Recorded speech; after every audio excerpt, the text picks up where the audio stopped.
السلام علیکم ناظرین، آپ دیکھ رہے ہیں پروگرام ان سائڈ ہسٹری اور میں ہوں ندیم ڈار۔ ناظرین، ہمیشہ کی طرح میرے ساتھ موجود ہیں ڈاکٹر محمد ابراہیم صاحب، جو تاریخ کے حوالے سے اپنی پہچان رکھتے ہیں۔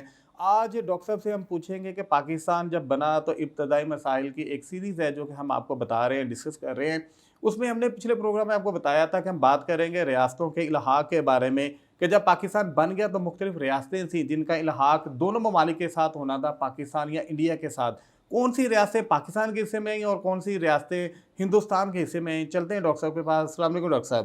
وعلیکم السلام۔ ڈاکٹر صاحب، آپ بڑے ہیپی نظر آ رہے ہیں۔ آپ تھینک یو ویری مچ۔ تو سیاست کو سن کے تو نہیں نظر آ رہے، یا کیا بات ہے، کوئی اور چیز آپ کے مائنڈ میں چل رہی ہے؟ نہیں، فی الحال تو آپ کے یہ مسائل میں گھرے ہوئے ہیں ہم، ابتدائی مسائل یس کو دیکھتے ہیں جب، تو آپ کو لگتا ہے کہ اب بھی ویسے ہی ہیں؟ ویسے ہی ہیں، کوئی چینج نہیں ہے۔ اچھا ڈاکٹر صاحب، چلتے ہیں اپنے ٹاپک کی طرف۔ یہ تو جو ہمارے حالات ہیں اس وقت، میرا خیال ہے کہ اور گمبھیر ہوتے جائیں گے جب تک سیاست کسی طرف نہیں بیٹھتی۔ ڈاکٹر صاحب، ابتدائی مسائل کا ہم آپ سیریز کو کنکلوڈ کر رہے ہیں۔ آپ نے کہا تھا جی کہ ریاستوں کا الحاق ایک بڑا موضوع ہے۔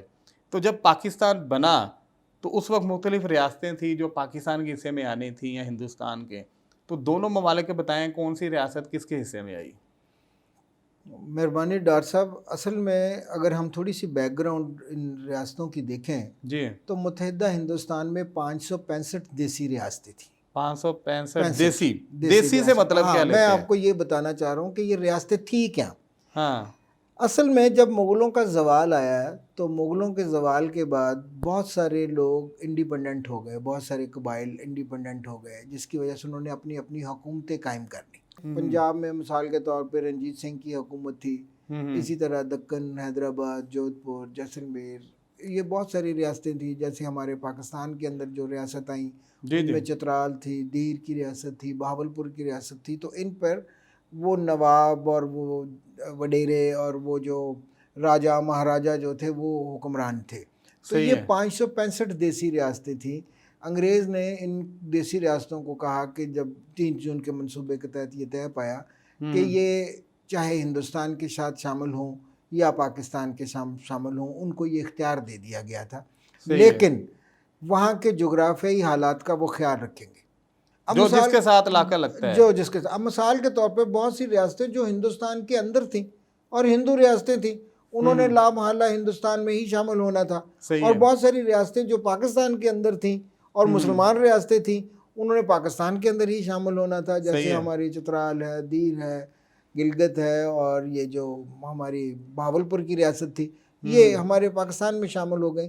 لیکن کچھ ریاستیں ایسی تھیں تو بارڈر لائن کے اوپر تھیں، متنازع تھیں۔ مثال کے طور پر جودھ پور، جیسلمیر، ٹرانکور اور حیدرآباد، دکن، کشمیر، یہ وہ ریاستیں تھیں جو کہ بارڈر کے اوپر تھی۔ اب ان ریاستوں کو کن کے ساتھ شامل ہونا ہے؟ یہاں پر کانگریس نے بھی ایک چال چلی اور انگریز نے بھی ایک چال چلی۔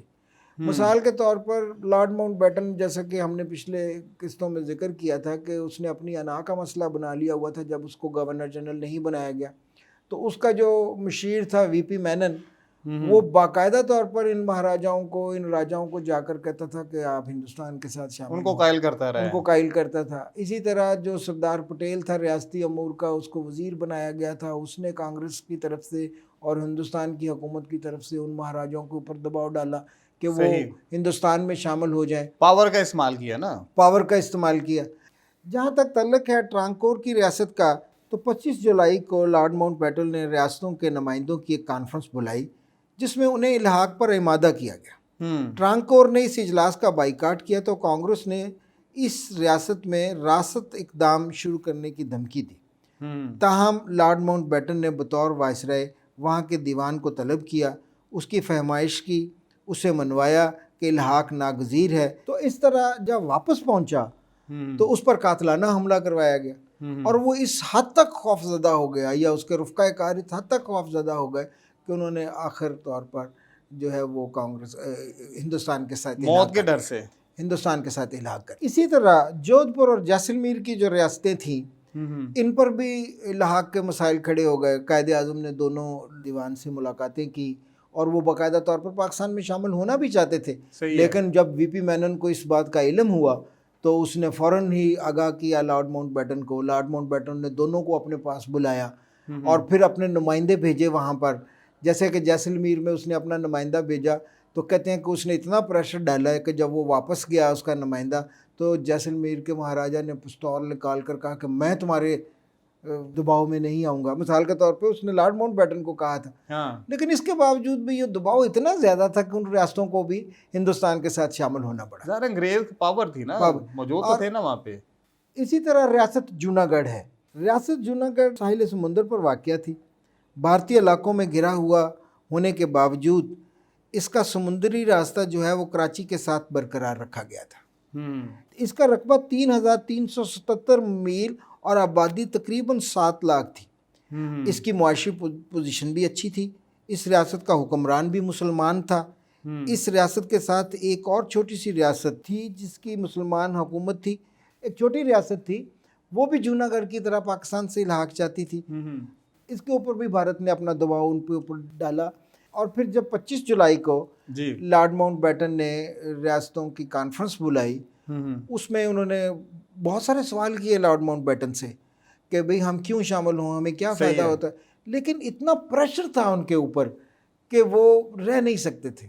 اتنا پاورفل تھا, یعنی ان کو ہندوستان کی حکومت کی طرف سے بھی پریشر تھا, ان کو لارڈ ماؤنٹ بیٹن کی طرف سے بھی پریشر تھا, جس کی وجہ سے جیسے کہ میں نے آپ کو بتایا کہ وہ لوگ اتنے زیادہ پریشر میں تھے کہ انہوں نے ہندوستان کے ساتھ اپنا الحاق جو ہے بس ٹھیک ہے یہیں پہ رہ لیں ہم.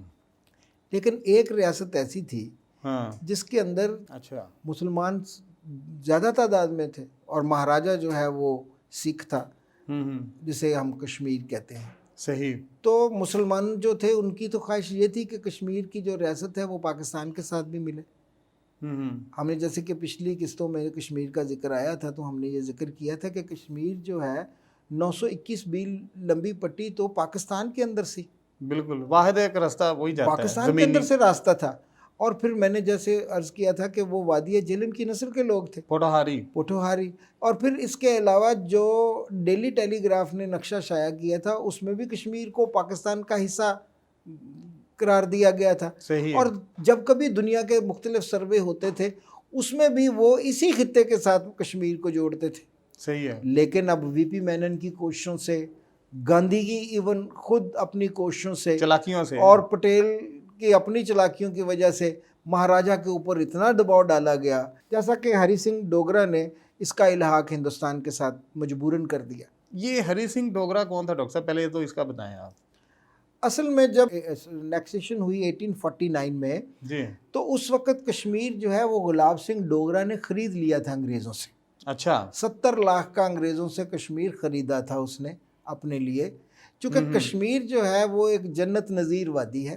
بالکل وہاں پر سیاحت بہت زیادہ, ان زمانے میں بھی سیاحت بہت زیادہ تھی, آج بھی بہت زیادہ ہے. کہتے ہیں وہ دنیا کا سوئٹزرلینڈ سے بھی زیادہ خوبصورت علاقہ ہے. اور اس کے علاوہ وہاں پر لکڑی کی اتنی پیداوار تھی, جنگلات جو تھے اس سے بہت زیادہ فائدہ خزانہ تھا نا, پورا خزانہ تھا. تو گلاب سنگھ ڈوگرا نے وہ 70 لاکھ کا انگریزوں سے خرید لیا تھا ٹریٹی آف بھوریوال کے تحت. اس دور میں تو ڈاکٹر صاحب 70 لاکھ بہت زیادہ بڑی اماؤنٹ تھی, اور پورا سمجھے خطہ پورا ملک خرید لیا نا. پورا ملک خرید لیا. اس طرح ڈوگرا فیملی کی وہاں پر حکومت چلتی آ رہی تھی. اور ڈوگرا فیملی کا آخری حکمران سر ہری سنگھ ڈوگرا تھا. آگے کیا ہوا مسئلہ کشمیر کے بارے میں بتائیں, چونکہ اگلا ٹاپک بھی ہمارا یہی ہوگا, لیکن جو ابتدائی طور پہ کس طرح ہندوستان نے وہاں پہ قبضہ کیا اس کا تھوڑا سا بتائیں آپ. اصل میں ڈاکٹر صاحب جو کشمیر ہے اس کی ایک معاشی جو حیثیت بھی تھی. کشمیر سے بہت زیادہ فائدہ ملتا تھا. اور وہ کیا تھا, وہ کیا فائدہ تھا ڈاکٹر صاحب؟ ہاں, کشمیر کا رقبہ تقریباً 84,000 مربع میل اور آبادی 40 لاکھ افراد پر مشتمل, جس میں کچھ لوگ کتابوں میں لکھا ہے کہ 89% تھے اور کچھ کتابوں میں لکھا ہے کہ 77% مسلمان تھے. کشمیر کی جو سرحد ہے وہ تبت, چین, روس اور افغانستان سے ملتی ہے. بڑے اس طرح اس کو بین الاقوامی حیثیت بھی حاصل ہے. کشمیر سے نکلنے والے دریا جہلم, چناب, سندھ یہ مغربی پاکستان کو سیراب کرتے ہیں. گویا وہ پاکستان کی زرعی معیشت میں بھی ایک شہرک کی حیثیت رکھتا ہے. اس لیے کہا جاتا ہے نا کشمیر پاکستان کی شہرک ہے. اور اس کے علاوہ ایک حسین و جمیل وادی ہے پوری دنیا میں سیاحوں کے لیے پرکشش ہے. ظاہر اسے ایک زیر مبادلہ ڈاکٹر صاحب بڑا آ سکتا ہے کہ پاکستان میں جب لوگ آئیں گے یہاں پر کشمیر کو دیکھنے آئیں گے تو آپ سیاحت کے طور پہ ایک بڑا ریونیو اکٹھا کر سکتے ہیں لوگوں سے. میں جیسے کہ ابھی آپ نے کہا کہ سیاحت کے لیے ایک حسین و جمیل خطہ ہے, دنیا کے اوپر جنت جو ہے وہ کشمیر میں ہے. آپ نے فلموں میں بھی دیکھا ہوگا. ہمارے پاس جو کشمیر ہے وہ اتنا خوبصورت ہے, اور جو مقبوضہ کشمیر ہے وہ اس سے زیادہ ایسے ہی ہے. تو اس کی ایک سیاحت کے طور پر بھی بہت اہمیت تھی. ظاہر لوگوں نے اس طرح کشمیر کو دیکھا نہیں. قبضہ جو ہے بھارت کا شروع سے لے کے آپ دیکھیں تو کون اس طرح وہ کشمیر کو دیکھے گا, لیکن جو جھلکیاں ہم دیکھتے ہیں مقبوضہ کشمیر کی واقعی ایسے نظر آتا ہے کہ جیسے آپ جنت میں ہیں. کشمیر تو ہے ہی پاکستان کا لیکن ظاہر قبضہ کیا ہوا ہے نا, انڈیا نے تو ابھی قبضہ کیا, اور اس کی جو وہاں پہ ظالمانہ رویے اس کے وہ چل رہے ہیں, وہ آئے دن جو ہے دیکھتے ہیں. اقوام متحدہ بھی کہہ چکے کہ آپ اس مسئلے کو حل کریں, لیکن میرا خیال ہے کہ انڈیا حل کرنا ہی نہیں چاہتا, وہ اس طرف آنا ہی نہیں چاہتا. ڈاکٹر صاحب ہم کشمیر کے اوپر نا ایک الگ سے پروگرام کریں گے, کیونکہ جو کشمیر ہے اسی کی وجہ سے پاکستان کے آ کے معاشی اور سیاسی مسائل جو ہیں وہ کشمیر کی وجہ سے جڑے ہوئے ہیں. اب بالکل ایسے ہی تو ہم دیکھیں کشمیر کا ایک تفصیل سے جائزہ لیں گے. بالکل آپ کی بات ٹھیک ہے کہ پاکستان کی اصل جنگ جو ہے وہ انڈیا سے کشمیر کے ساتھ ہی ہے نا, کشمیر کے لیے ہے. اسی وجہ سے ہمارا دفاعی بجٹ بھی بہت زیادہ ہے, اور بھی جو مسائل ہیں وہ آتے ہیں آئے دن جو پاکستان کی بارڈر پہ انڈیا کے ساتھ ہوتی رہتی ہے. ہمارے سیاسی مسائل بھی جو کشمیر سیاسی مسائل بھی ہیں اسی وجہ سے ہی ہے نا. تو ڈاکٹر صاحب آج کے پروگرام کے لیے شکریہ, کیونکہ ہم نے ابتدائی مسائل کافی ڈیٹیل سے لوگوں کو ہم نے بتائے ہیں. مسئلہ کشمیر بھی شروع ہوا, لیکن یہ تو ہم نے ابھی بتایا کہ کس طرح وہاں پر قبضہ کیا گیا, یا اس کے بارے میں تھوڑا سا ہم نے بریف کیا, اس کی تاریخ کے بارے میں. اگلا جو ٹاپک ہوگا کہ یہ مسئلہ حل کیوں نہیں ہو پا رہا یا کیسے حل ہو سکتا ہے, اس پہ بھی آپ جو ہے وہ لوگوں کو بتائیں گے. ناظرین یہ تھا ہمارا آج کا پروگرام جو ہم نے ابتدائی مسائل کے حوالے سے آپ کو آگاہ کیا. ناظرین اگلا موضوع بھی ہم کشمیر کو لے کے چلیں گے اور بتائیں گے کہ سیاسی مسائل کیا چل رہے ہیں کشمیر کے حوالے سے, اور یہ مسئلہ حل کیوں نہیں ہو پا رہا, کس کی ہٹ درمی ہے اور کیسے اس کو حل کیا جا سکتا ہے. ان تمام تجاویز کے ساتھ ہم اگلا ٹاپک آپ کے ساتھ ڈسکس کریں گے. تب تک کے لیے مجھے اور ڈاکٹر صاحب کو اجازت دیجیے, اور ہمارے چینل کو سبسکرائب کیجیے, کیونکہ تاریخ کے بارے میں صحیح معلومات ہم آپ کو دیتے رہیں گے, اور آپ بھی آپ کے لوگوں تک پہنچاتے رہیں تاکہ لوگ بھی تاریخ کے بارے میں جان سکیں. اس کے لیے آپ دیکھتے رہیے اوپن ڈور پاکستان اور انسائیڈ ہسٹری. اجازت دیجیے, اللہ حافظ.